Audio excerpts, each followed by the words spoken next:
7월 14일 말씀으로 시작하는 아침입니다. 기도하시겠습니다. 하나님 감사합니다. 오늘도 우리가 이 세상에서 하나님 말씀에 의지하여 나갈 때 어떤 어려움이 있더라도 우리가 인내하며 하나님의 인도하심을 잘 따라갈 수 있도록 인도하여 주시옵소서. 오늘도 주께 맡긴 날 감사드리옵고 예수님의 이름으로 기도드립니다.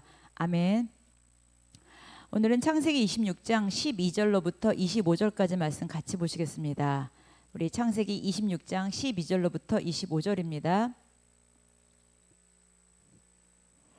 이삭이 그 땅에서 농사하여 그의 100배나 얻었고 여호와께서 복을 주심으로 그 사람이 창대하고 왕성하여 마침내 거부가 되어 양과 소가 떼를 이루고 종이 심이 많으므로 블레셋 사람이 그를 시기하여 그 아버지 아브람 때에 그 아버지의 종들이 판 모든 우물을 막고 흙으로 메웠더라.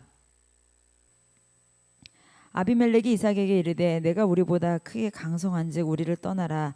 이삭이 그곳을 떠나 그랄 골짜기에 장막을 치고 거기 거류하며 그 아버지 아브라함 때에 팠던 우물들을 다시 팠으니 이는 아브라함이 죽은 후에 블레셋 사람이 그 우물들을 메웠음이라.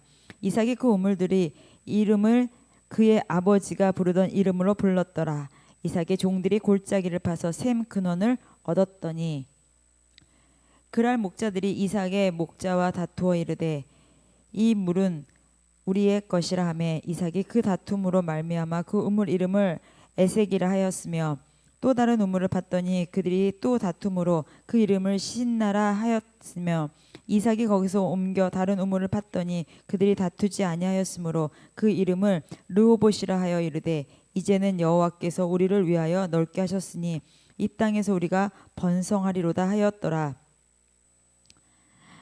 이삭이 거기서부터 브엘세바로 올라갔더니 그 밤에 여호와께서 그에게 나타나 이르시되 나는 내 아버지 아브라함의 하나님이니 두려워하지 말라. 내 종 아브라함을 위하여 내가 너와 함께 있어 내게 복을 주어 내 자손이 번성하게 하리라 하신지라.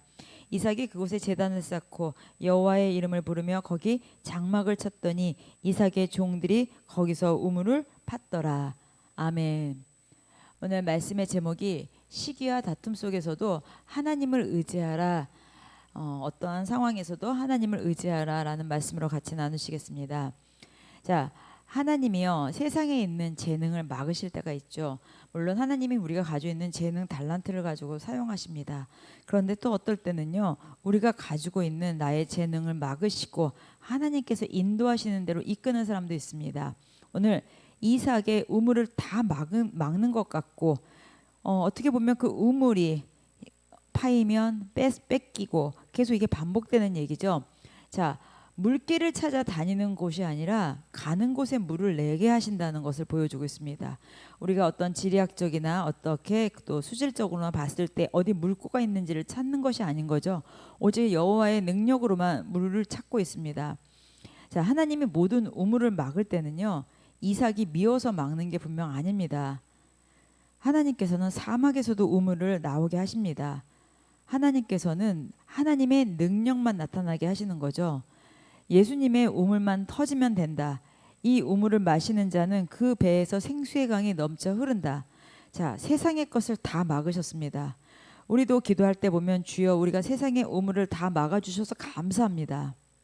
아비멜렉이 너와 하나님과 함께 하신다. 하나님과 함께 할 때 하나님의 생수의 강이 멈추지 않는다. 아비멜렉 이 왕도 이 모든 것을 보게 됩니다. 이삭은 계속 우물을 빼앗기는 것 같지만 정말 어떻게 보면은 그 빼앗기는 것 속에서 하나님의 역사는 점점 더 나타나고 있습니다. 빼앗기고 또 다시 우물을 파는데 우물을 또 팔 수 있는 거죠. 우물 파기만 하면 군대가 와서 빼앗고 어떻게 보면 온갖 의욕이 다 없어지기도 합니다. 근데 이게 중동에서는요 물이 없으면 사람이 급격하게 죽습니다. 짐승도 죽고요. 그러니까 우물이라는 것은 생명 같은 거죠. 근데 힘들게 우물을 팠는데 매번 팔 때마다 빼앗기다니 이게 한두 번도 아니고.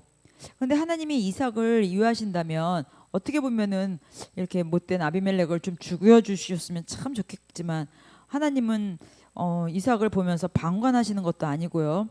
그러나 이삭은 이 모든 상황에 순종하고 우물을 팝니다. 순종은요 우물을 바라보는 게 아니라 하나님을 바라보는 것입니다. 우리가 문제가 있으면 문제를 바라보는 게 아니라 문제보다 뛰어나신 하나님을 바라봐야 되는 것입니다. 하나님은 이삭이 물이 안 나올 땅으로 인도해서 물을 나게 하셨습니다.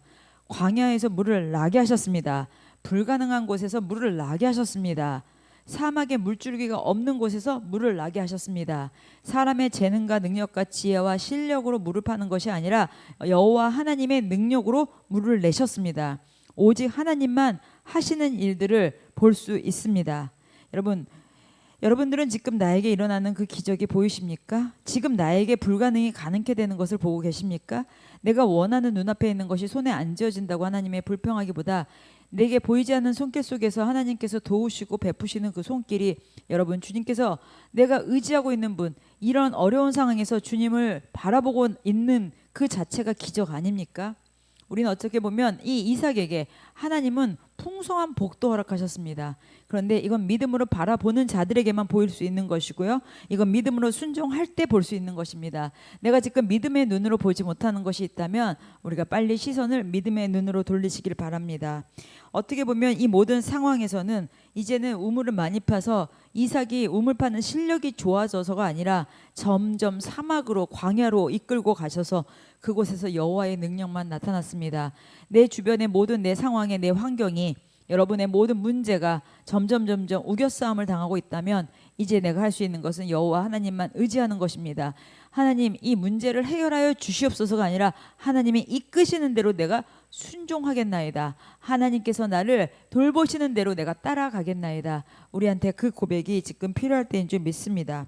오늘 이삭에게 하나님께서 많은 것을 허락했지만 중요한 건 그건 순종하는 가운데서 물을 파느냐고 지친 것이 아니라 오히려 풍성한 복으로 인도하셨습니다. 우리가 우선순위를 하나님께 여호와 하나님께 두고 갈 때 하나님께서는 그 안에서 놀라운 역사를 베풀고 계신다는 것입니다. 하나님은 자신의 백성들이 이 세상에서 시기 질투 미움 다툼 이런 것으로 분을 내기보다는 여호와 하나님만 의지하고 바라보기를 원하시고 기다리고 계십니다. 내 안의 우선순위가 무엇입니까? 우리가 여호와 하나님 바라보고 힘차게 달려나가시는 오늘 되시기를 예수님의 이름으로 축복합니다. 기도하시겠습니다. 만군의 여호와 하나님, 내가 어떠한 시기 다툼 어떠한 문제 가운데서 내가 그 문제에 집중하는 것이 아니라 오히려 여호와 하나님을 집중하는 사람 되게 하여 주시옵소서. 오늘도 주님의 날 주님 손에 올려드렸사오니 주님께서 모든 거 허락하시고 인도하실 줄 믿고 감사드리며 예수님의 이름으로 기도드립니다. 아멘. 오늘도 주님 안에서 승리하시는 날 되시기를 예수님의 이름으로 축복합니다. 기도하시겠습니다.